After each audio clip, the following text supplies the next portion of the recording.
There's a new way to stay connected and know what's happening with Market to Market when you subscribe to Market Insider.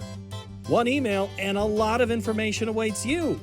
Go to markettomarket.org and subscribe to Market Insider. There's a whole lot of policy to make sense of in this world, and today we're going to try to make policy sense of three things. We're going to talk about healthcare, specifically in rural areas. We're going to talk about the impact of doctors that are or are not in your community, how many miles you may have to drive for care. We're also then going to discuss energy and what it means for higher electricity prices. Of guess what? Supply and demand are at play right now. We're going to make sense of why and what could happen. We'll put maybe some Band-Aids and some longer-term solutions out on the table for discussion and for your thought. We'll get also into a little bit of climate when it comes to the energy side, but then we're also going to talk about the tariff side and what that means. We'll talk about taxes. We're bringing back a guest that we had on just a few months ago, and he used to work at USDA, but now he's at Center for Budget for Policy Priorities. It's our friend Gbenga Ajilore, and we pick up with something very personal right at the beginning of what's going on over his shoulder. And by the way, if you're ever curious about what's going on behind me in this podcast studio, we're going to start writing about some of the things that are on the shelf here in the Market Insider newsletter. I really would like you to subscribe to that. That is a good way that I can update you on what's going on with the show and share some other fun little stories. I had a pretty good one in last week that I think you might enjoy. So sign up at markettomarket.org and just scroll on down from our homepage and subscribe to the Market Insider. It's free, comes every Monday, unless it's a holiday, then you'll get it Tuesday. But today is a Tuesday, and you're getting a new MTOM podcast. I'm Paul Yeager. Enjoy this episode. I have to start with what's behind you. I asked you before we started rolling. That's from Dune behind you? Yeah, so it's from the movie Dune. It's a Lego set of what was called the Ornithopter. So I'm a huge Lego fan and also a huge movie buff, so that's just a great intersection. Is that your escape? Movies? Movies, yes, and Lego. It's just one of those things where sometimes the news gets to be too much, and it's a way for a couple hours just for me to get away from everything. And I guess we'll get really personal. Is that something, kids, that you've done over the years? You've done that with your kids? I know I did with mine. Yeah, it's a funny story because my son was a big Lego fan. And I remember I was like, you know what? This is so much fun. I wish I had this when I was a kid. But then I was like, wait, I have a job. I have money. I could do this for myself. So now my son and I, once a month, will build Lego sets together. Oh, that's fantastic. I love it. I love it. We have so many in our basement now that they're older. They're, upper teens. So I'm looking at that going, well, can't get rid of that. That was a good investment on things. It was that unless you have a big house, it just takes up so much space. Yeah, it does. I would like to go back to what we left off on a few months ago when we last talked. And we talked about rural economic things. You have a history at USDA. You understand a lot about the policy side of things. You're now on that outside, so you have a different perspective of what you did before. But let's talk specifically about rural healthcare. I just listened to I'm listening to all these governors as they go back into legislative sessions, and they all have plans for rural health care and how we're going to improve certain things. Is that a state discussion? Is that a federal discussion that needs to be happening about rural areas specifically in that broad, big box of healthcare? That is a discussion for everybody, federal, state, local, philanthropy, the private sector, because it impacts everybody. You just think about health coverage as something that everyone needs. And it's also expensive. And so you have to figure out ways of making it affordable. And so that's why there's a lot of talk about it. And we have this year, the Affordable Care Act, there was, subsidies that made it affordable for people that are now no longer there. And so people have to figure out what is it that they can do to either keep health coverage or actually drop it because they have to put money elsewhere, like food, like housing, like energy prices. What happens when people drop healthcare? So what happens is that people still use it. If you break your leg, you're not going to just like walk it off. You have to go to the hospital. You go to the hospital, you get taken care of because the hospital's still going to take care of people, whether they can pay or not. But now, because they don't have health coverage, the hospital has to eat those costs. Now, at some point, the hospital can only eat so much cost, and then they have to figure out the other things to do. So now they're going to drop services, or worst case scenario, and this is something that all rural communities have experienced and seen over the last 20 years, you have rural hospital closures, which doesn't do anyone any good. Or you're having rural hospitals taken over by metro organizations that they swallow it up because there's other reasons for them to take on some of uh, that smaller hospital. Do you know much about if that's a good thing or a bad thing? It's going to be a good thing if they could maintain services, but then what I worry about with the consolidation is that then they start making decisions not for the local community, but for the corporate headquarters in a large major city. And so sometimes they'll say, well, the services don't pencil out. And then what they do is they cut certain services. And a lot of times you look at some of the more expensive services, OBGYN services, and that harms the community. So if there's consolidation, if a larger hospital chain takes it over and they're able to maintain the same level of services, that could be a good thing. But we often don't see that case because it doesn't work for the bottom line. And people have to drive farther for care. Yeah. And, it's one of those things where depending on how the roads are, you think about infrastructure, transportation, even if people have access to cars, what's going to happen there? So, what was normally, say, a 30-minute drive might now turn to a 90-minute drive. And if you have, like, say, a heart attack or things like that, timing is of the essence. And so that makes it even more difficult.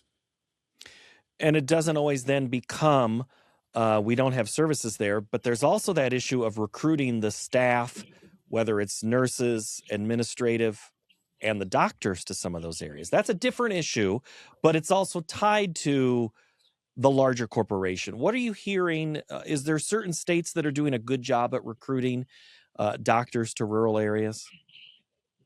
Well, one of the things and this actually brings up a topic that, wasn't really thinking about, but you think about immigration.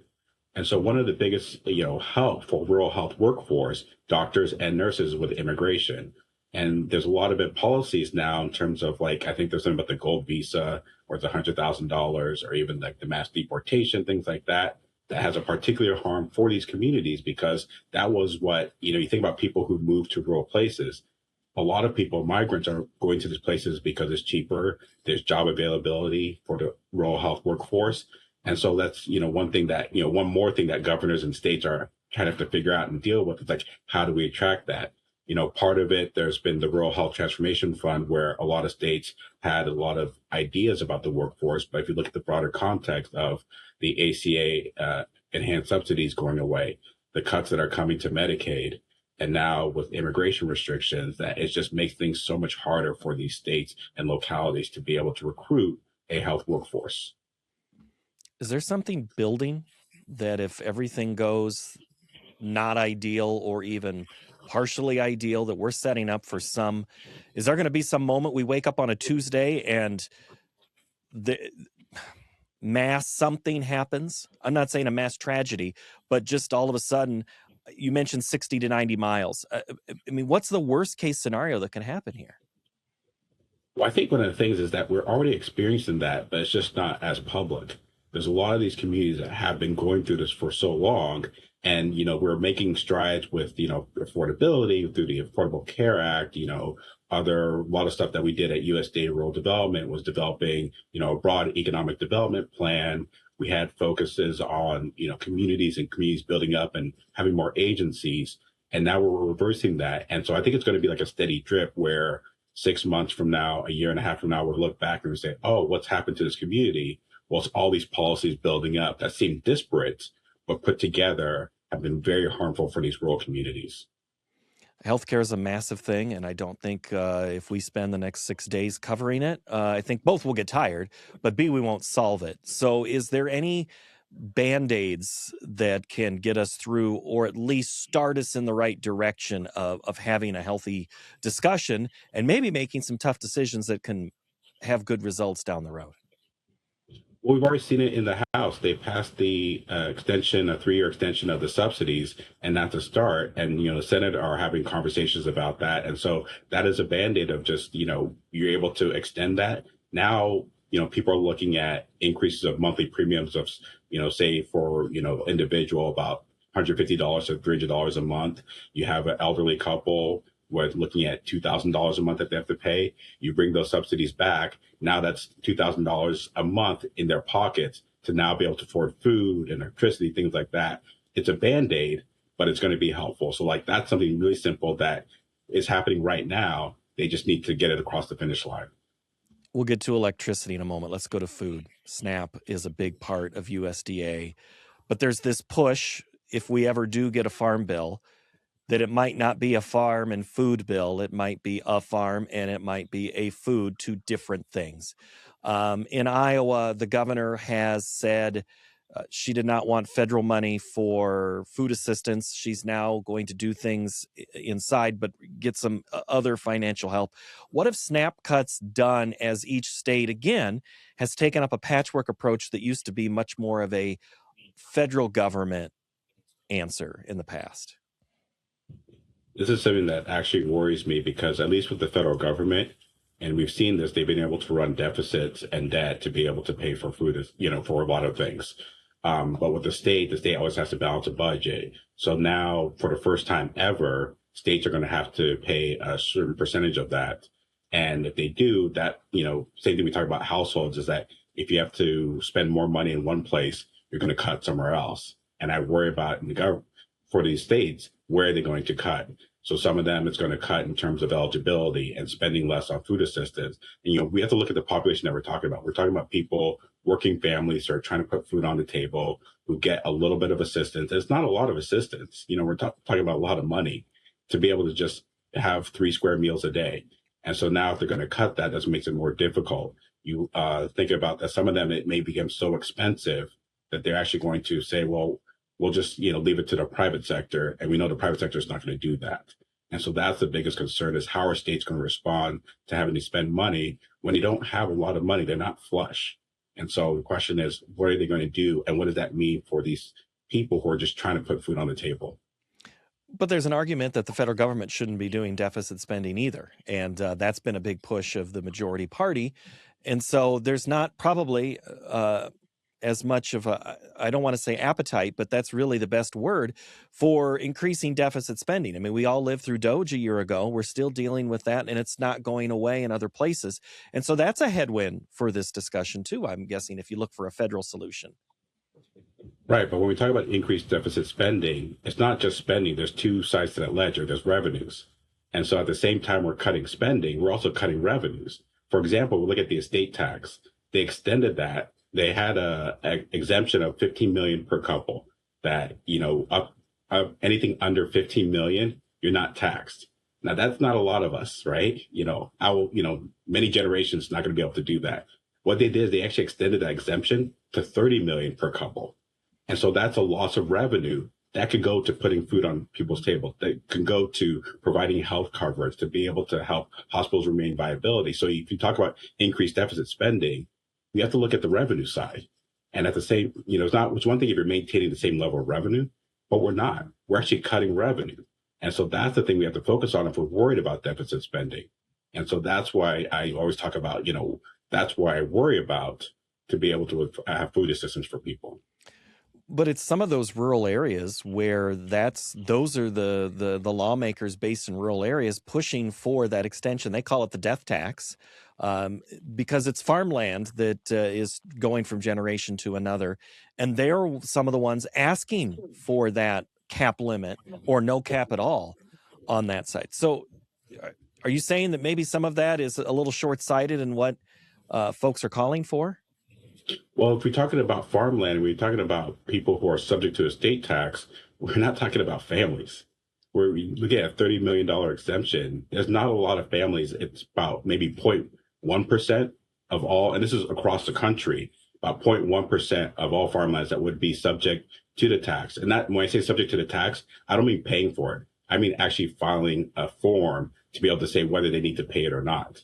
The actual people who need to pay it, it's even smaller. And so I'm thinking it's like maybe 2,000 families that would actually have to pay the estate tax. Meanwhile, you look at, I think it's like 5 million families that get food assistance. You look at 22 million people who have the Affordable Care Act, a lot of those in rural communities. And so the question is, who is the government for? Are they for those couple of thousand people who would pay the estate tax, or the millions of people who want to put food on the table and to be able to get health coverage? Food has become a hot talking point. It was a major part of the government shutdown that we had. Food assistance. You have states and individuals. There was a push of, well, maybe it's not the government that needs to be involved. It's churches and local organizations. Is that a long term solution to this problem? Not at all. We saw that when we actually had SNAP for a couple of weeks in November not being paid out. You look at food banks, for every meal that they provide, SNAP will provide 9 meals. So when you take SNAP away, that's 8 meals that people are not going to be able to find. And the thing is, we have to go back in history. There's a reason why we started these programs to begin with. We think about the New Deal, we think about the Great Society. We had a huge percentage of people in poverty who were not able to put food on the table. And the private sector had opportunities to do that, but they don't fill in the blank. They're not going to fill in that gap. That's what, there's a role for government. There's a purpose for government. Government needs to provide a floor because nobody else will. And so I think we've gotten away from understanding that government, good government is good. And that it's just a floor for people to be able to raise up. And there's more numbers in. I mean, we have an I mean, we always joke about farmers being so optimistic, but the average person is optimistic of, well, next year I'm going to make more money. I'm not going to be in that category. Therefore, I'm not going to support someone who's going to cut. Therefore, making more. How am I trying to say this? More people are optimistic that they're going to make more money next year. I mean, that's just flat out, and that's not the case. But it's also a good thing to be optimistic. But I think what we're missing and what's missing in that conversation is that value of community, where supporting my neighbor, supporting that person across the street is going to benefit me. So yeah, this year I'm not going to take SNAP, but there may be a point where things turn sour and then I might need that. But then the next year I won't need it. And so just because I don't need it this year doesn't mean I won't need it in a future year. But the other thing is that it's okay if my neighbor needs a little helping hand this year to get him or her over the hump next year. And so one of those things is that, SNAP, food stamps, all these programs have helped people move up and kind of get mobility. And it's that floor. And when we raise the floor, that gives people a better opportunity to hit their ceiling. And when other people hit the ceiling, that's better for all of us, even if we don't take it. More of a net, not a dependence. Yes. Okay. And then then I'm going to keep going on with what you just finished. Because if you're not making a certain amount of money, you're not paying income tax anyway. That's true. And so that's one of those things. But again, it's like when you get, you think about, you fall off and there's a net there, you bounce back up, right? And when you bounce back up, then you can start climbing again. And that's what we want. And then people start climbing, they pay some income tax, revenues. But, no matter what, you still pay sales tax. You still pay other taxes. There's other things that people still pay into that we don't talk about. Oh, tax debate. Again, another 7 hours and another 7 days we could get in that Gbenga. Okay, let's discuss one other thing here. Your role with USDA, refresh us again what it is that was kind of some of your focus on your last time there at the agency. Yeah, so I worked at the Rural Development Mission area where we basically do everything for rural communities. We look at businesses, we look at energy, we look at housing, we look at infrastructure like wastewater, high-speed internet, things like that. And basically supporting a community for them to develop, not just to survive, but to thrive. And there's a push in the rural states that we cover with Market that there's always the push to help communities in rural areas for many reasons, not just those who live there, but those who work there. One of the big things, again, it's legislative season, energy. We're talking about grids. There was this word used for a while, clean grid. Now I don't hear that as much. I just hear grid infrastructure. Tell me the difference and the appetite that you're hearing about in America right now. Is clean grids still a thing? It's not really a thing. One of the things that kind of concerns me is that when I was at USDA, we made a big push to do transition from fossil fuels to clean energy. So like solar, wind, but even going to like hydro, geothermal, just, on all the BIF strategy, even nuclear. And we had a lot of programs to be able to support that, and with the Inflation Reduction Act, we put a lot of money into that.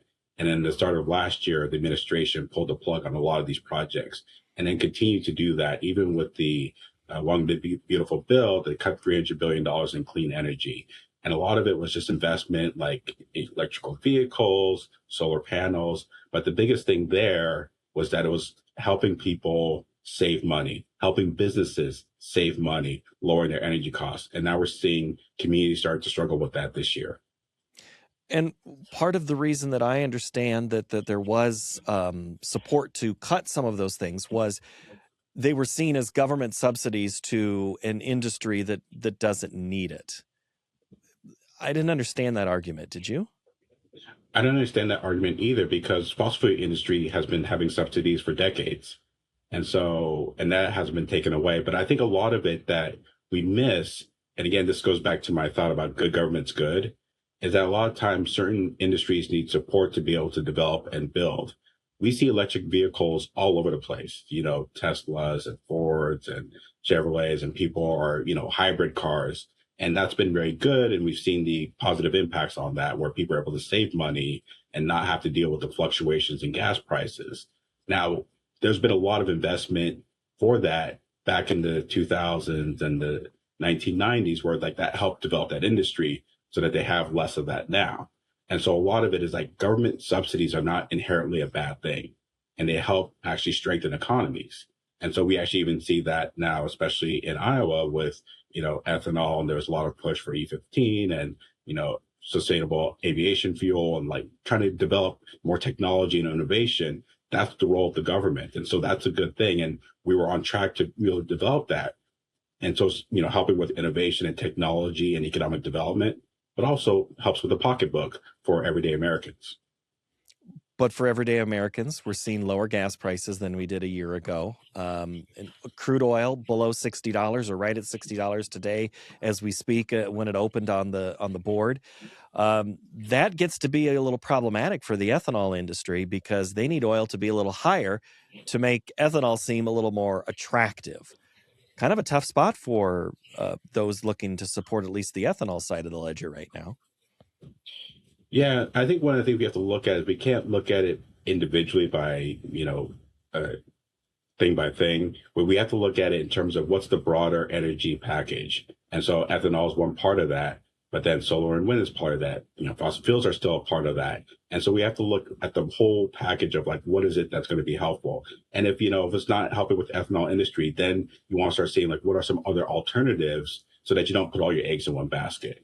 And if it's not working here, then maybe and then that's where the government subsidies do help, where you kind of make it these companies able to figure out, okay, what are some of the other things where we can diversify our portfolio so that we can weather those ebbs and flows so that if oil's low one time, we're able to shift towards another one. And if oil gets higher, then we can go back to ethanol.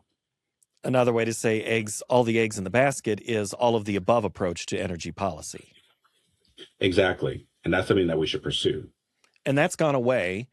Is it going to take us to keep looking at these higher electric bills when I get my energy bill to keep going up and up and up before I say, we need some alternatives here?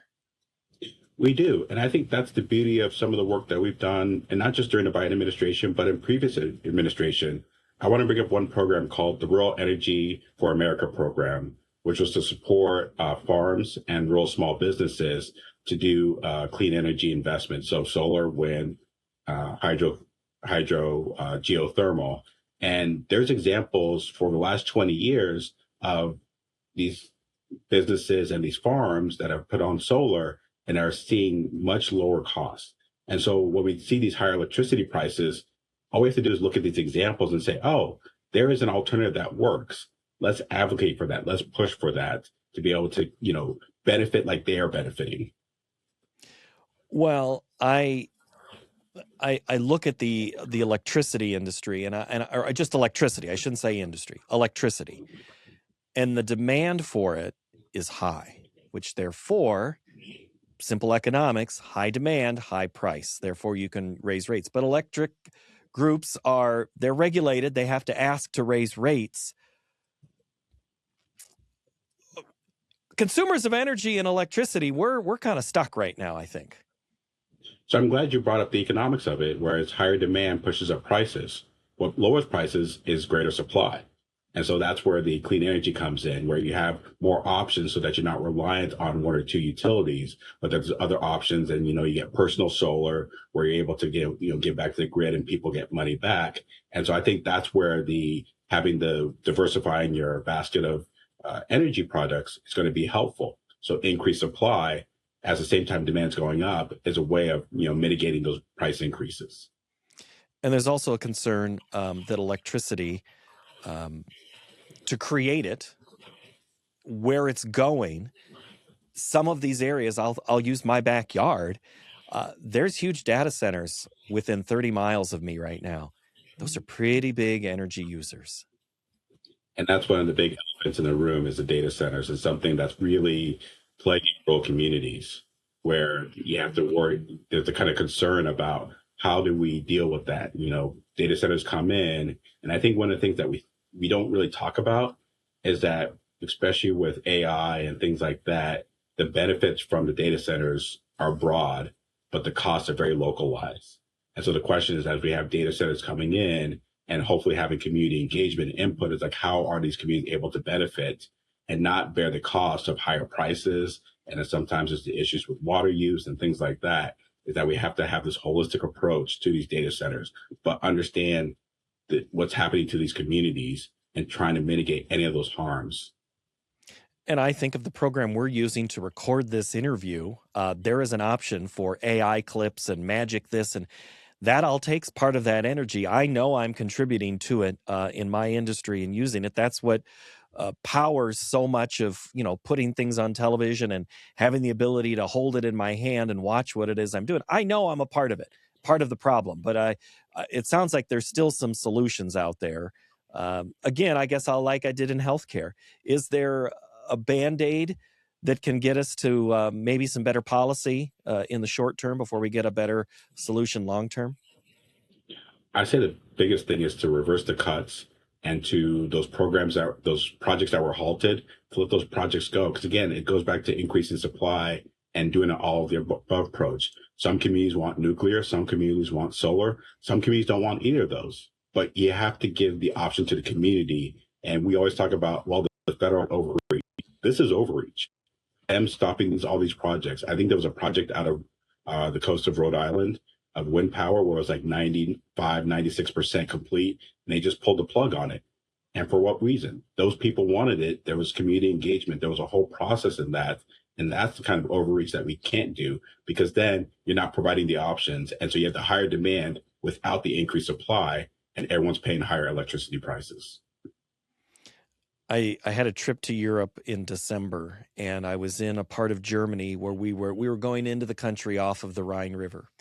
And there were wind turbines off to the side, and then I'd see solar panels. And then all of a sudden there was a massive pit for a coal plant.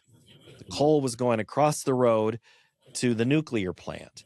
Now, I asked our tour guides and some locals, I said, are the wind turbines everywhere? Are the solar panels everywhere? They says, no, those are only being used to run that coal facility. So the Europeans always get this reputation of they're all green energy, but they're not doing it. Again, small slice of what I'm doing. That doesn't sound like there's still an appetite for coal, just like there is an appetite for coal in this country and for oil. So what's going to quench that appetite? Fill it. I think part of it is, and I always go back to the community aspect of it. You know what? Some communities are not going to want it, but they don't have the options for transition. And so I think if we create these options for transition, because a lot of communities said, okay, you tell me not to do coal, but then there's no other alternative for me to provide energy. But if you provide that alternative, then they could see that transition and then they could see the benefits of that. I grew up in Southern California in the 80s, and, we had such a smog problem where, I lived in a valley and there were days where I couldn't see the mountains, and that was like on a weekly basis. And then over time, there was a shift towards, less smog and, having the cars and regulations that kind of cleared the air. And now I go back there and it's clear all the time. But part of that's because there was intentional policy, but there was also transition. You see electric cars, you see hybrids all over the place. But the thing is, those are options for people in California now. You go to other places, there aren't those options. And so we have to provide those options for people to be able to envision that transition away from polluting industries. I've only been trying to poke and prod you a little bit here, Benga, through this discussion. I want to leave us with this. As we start 2026, do you have 1 to 3 priorities for the federal government level that's something that could happen and benefit a lot of Americans here in this year? What can we see? What should we be looking for? So the first thing we didn't talk about, and it's something that's going to be top of mind for a lot of people, are tariffs. Tariffs have been impacting, especially the agriculture sector. We've seen tariffs on steel, fertilizer, aluminum. That's really made it difficult for farmers, raised prices, grocery prices, food at, the grocery store. So it's made impact. So I think the first thing would be tariffs and eliminating most of the tariffs. There's are good reasons for having tariffs, but this tariff scheme that's been going on and kind of the haphazard way, it's on one day, it's off one day, it's 50% one day, it's 25% the next day. That just doesn't work. So a more sensible tariff scheme is the first thing. I think the second thing is supporting low and medium income working families. One of the things that we are going to see this year is that one big, beautiful bill is going to be implemented this year. So we're looking at cuts to SNAP and food assistance, which we talked about earlier. We're looking at cuts at Medicaid. That's going to be hitting especially rural hospitals and individuals hard. And then we're looking at these tax cuts, which is going to reduce revenue and increase deficits. So we talked about deficits. It's not just about spending, but the revenue side. And that's going to impact people. So finding a way to reverse those things just to help support people. We talked about the states. They're going to have to start paying for SNAP, and it's going to make their, world difficult. So reversing those things. And so I think those are the two things that I'm looking at right now is both the tariffs and the implementation of the mega bill that's going to harm especially rural communities.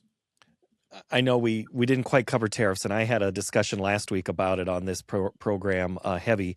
And the thought there was that tariffs are and serve a purpose. And you kind of just said some of that same thing. There are reasons, they're a tool. Some don't like them being a hammer.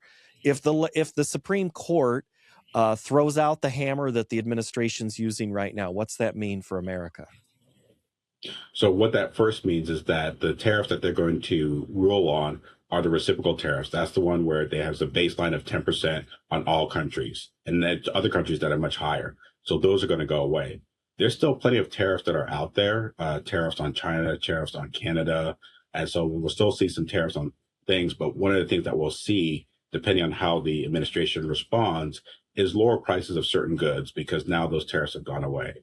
Some of the businesses that have to pay tariffs, we'll still have to figure out the mechanism, but they're actually going to get refunded for paying those tariffs.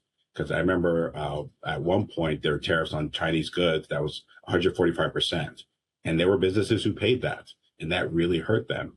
So that's going to see some of the money back for them, depending on how the administration does it. But I think that's the biggest impact that we're going to see is lower prices and some of these businesses getting a refund for the tariffs that they paid for. And when that ruling happens, we'll probably have to have another conversation because we'll know a little bit more and we'll see what some of their thinking is in their ruling. And I always enjoy our conversations. Great to see you again. Thank you so much, Benga. Thank you very much, Paul. This was fun. Again, sign up for that newsletter at markettomarket.org. Our production crew here at Iowa PBS, which where MTOM and Market to Market are based. Sean Ingracia is the production supervisor. Reed Denker, Neil Kyer, Kevin Rivers, Julie Knutson, David Feingold. The executive producer of Market to Market is David Miller. Andrew Bott is our general manager, and Cameron McCoy is our boss in between. Hopefully he's listening. We'll see you next time. Bye-bye.